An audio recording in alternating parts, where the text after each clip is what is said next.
Milking time. Ruby's ready to be milked, see?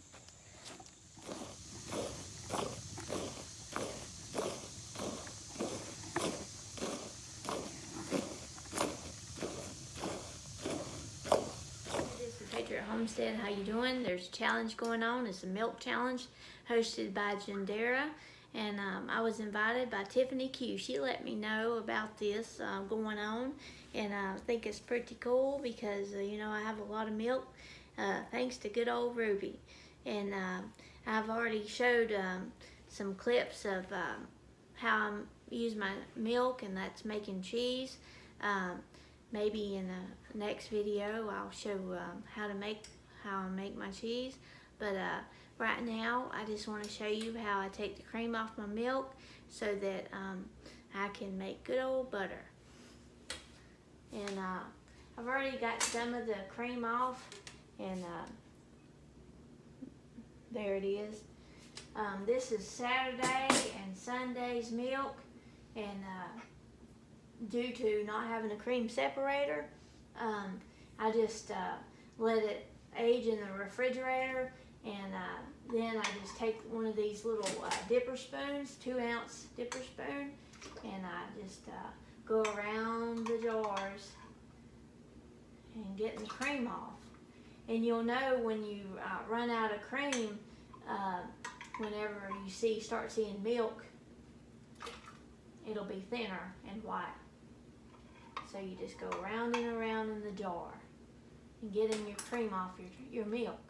Here is what it looks like after it's been blending for a little while. You can see the butter and the whey starting to separate. And what I do is I collect all this butter and I put it into my wooden bowl, and I'll show that with you. See, I'm just going to sprinkle some salt in here to mix it up in there, and that's going to help get that milk out more.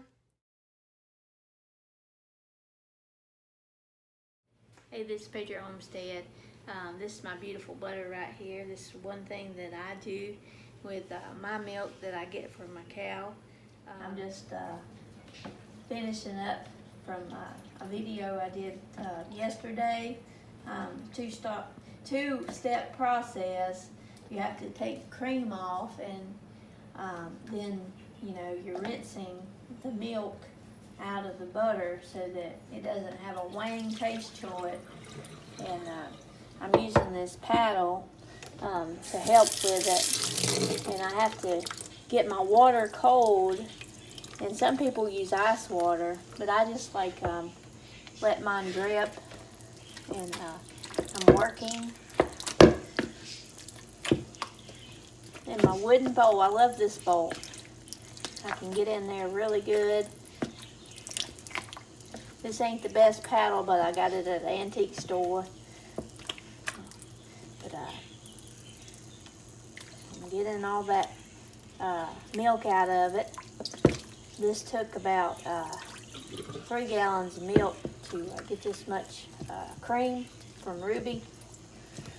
And you're just gonna keep working your butter until you see that there's no more white colored water. You have to do this for about, I don't know, 5 minutes or more. So one thing I really like to do is make my butter, but it takes a long time, and that's how I get rid of my milk, is making butter. And I just do it a lot. So I make butter at least twice a week, and that's how I keep up with my milk.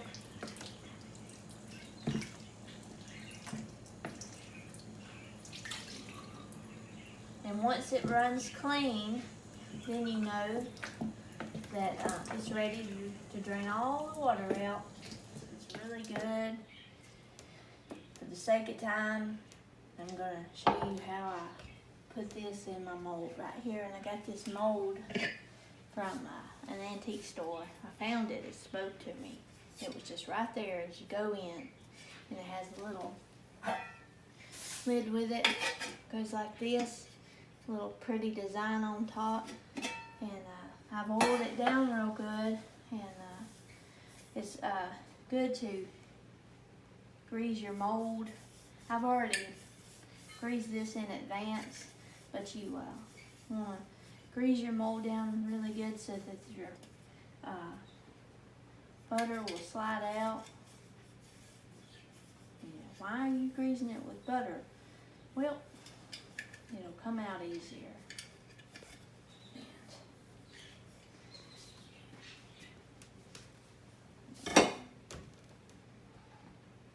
Take a minute and get all this water out. And you have to squeeze it out.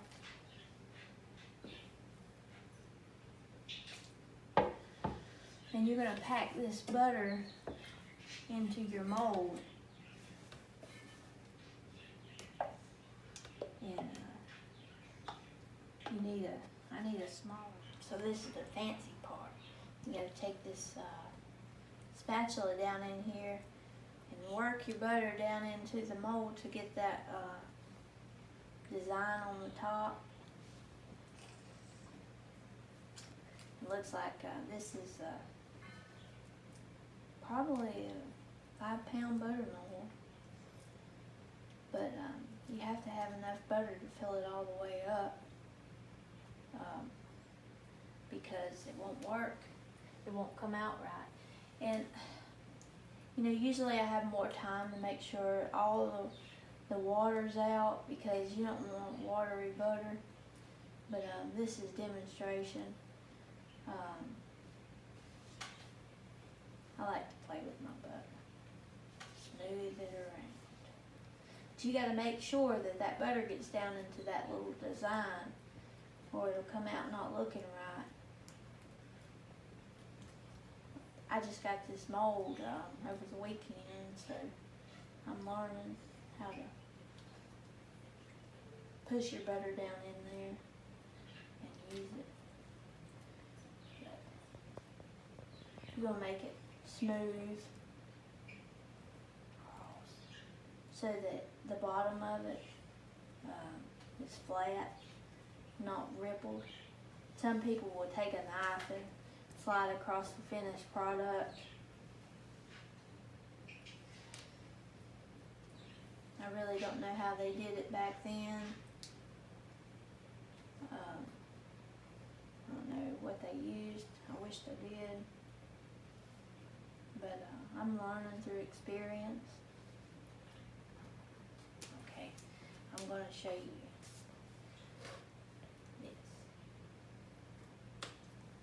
this. And take this and put it on top. And you set this butter bell in the refrigerator like that. It's a butter bell. Janderas Homestead. Thank you for watching. Y'all take care.